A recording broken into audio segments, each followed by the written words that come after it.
Ahmet Emre gibi hissedemiyorum. Yani ulaşılama bir kişi hissedemiyorum. Üstelik başkaları da beni böyle hissetmiyor.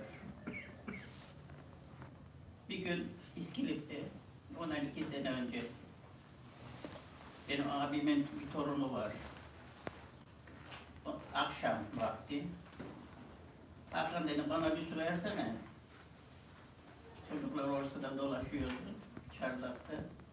Bana dedi ki, amca dedi, sen suyun nerede olduğunu bilmiyor musun?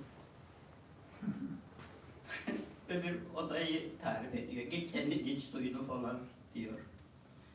Mesela bunun babası, o da 40 yaşlarında falan o zaman.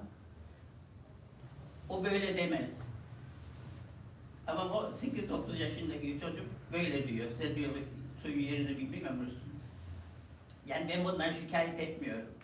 Değişimi göstermeye çalışıyorum. O değişimi anlatmaya çalışıyorum. Bir gün yine bir abimin bir çocuğu, torunu, o da 8-9 yaşlarında.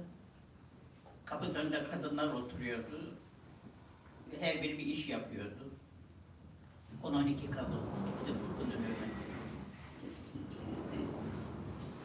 İşte onları rahatsız etmemek